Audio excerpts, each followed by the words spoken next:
महाराजा विक्रमादित्य प्रायः अपने देश की आंतरिक दशा जानने के लिए वेश बदलकर पैदल घूमने जाया करते थे। एक दिन घूमते घूमते एक नगर में पहुँचे। वहाँ का रास्ता उन्हें मालूम न था। राजा रास्ता पूछने के लिए किसी व्यक्ति की तलाश में आगे बढ़े। आगे उन्हें एक हवलदार सरकारी वर्दी पहने हुए दिखा। राजा ने उसके पास जाकर पूछा, महाशय अमुक स्थान जाने का रास्ता क्या है, कृपया बताइए। हवलदार में अकड़कर कहा, मूर्ख तू देखता नहीं, मैं हाकिम हूँ, मेरा काम रास्ता बताना नहीं है, चल हट किसी दूसरे से पूछ। राजा ने नम्रता से पूछा, महोदय यदि सरकारी आदमी भी किसी यात्री को रास्ता बता दे तो कोई हर्ष तो नहीं है। खैर मैं किसी दूसरे से पूछ लूंगा, पर इतना तो बता दीजिए कि आप किस पद पर काम करते हैं। हवलदार ने भौहें चढ़ाते हुए कहा, अंधा है, मेरी वर्दी को देखकर पहचानता नहीं कि मैं कौन हूँ। राजा ने कहा, शायद आप पुलिस के सिपाही हैं। उसने कहा, नहीं, उससे ऊंचा। तब क्या नायक हैं? नहीं, उससे भी ऊंचा। अच्छा तो आप हवलदार हैं? हवलदार ने कहा, अब तू जान गया कि मैं कौन हूँ, पर यह तो बता इतनी पूछताछ करने का तेरा क्या मतलब और तू कौन है? राजा ने कहा, मैं भी सरकारी आदमी हूँ। सिपाही की ऐंठ कुछ कम हुई। उसने पूछा, क्या तुम नायक हो? राजा ने कहा, नहीं, उससे ऊंचा।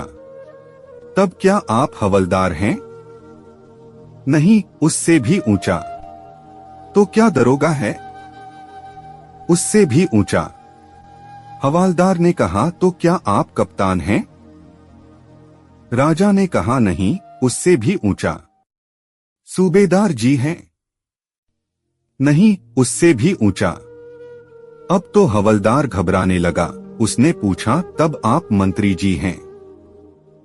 राजा ने कहा, भाई बस एक सीढ़ी और बाकी रह गई है।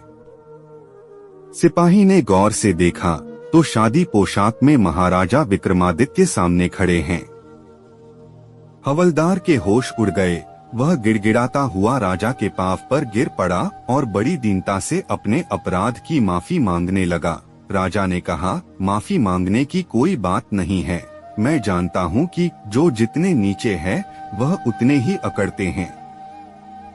जब तुम बड़े बनोगे तो मेरी तरह तुम भी नम्रता का बर्ताव सीखोगे। जो जितना ही ऊंचा है वह उतना ही सहनशील एवं नम्र होता है, और जो जितना नीच एवं ओछा होता है वह उतना ही ऐंठा रहता है। इसीलिए कहा गया है, विद्या विवादाय धनम मदाय शक्ति परेशान परिपीडनाय खलस्य साधोर विपरीत मेतत ज्ञाने दानाय च रक्षणाय। अर्थात दुष्ट व्यक्ति के पास विद्या हो तो वह विवाद करता है, धन हो तो घमंड करता है, और यदि शक्ति हो तो दूसरों को परेशान करता है। वहीं साधु प्रकृति का व्यक्ति विद्या ज्ञान देने में, धन दान देने में और शक्ति दूसरों की रक्षा करने में खर्च करता है। ऐसी वीडियो देखने के लिए हमारे चैनल को सब्सक्राइब करें। धन्यवाद।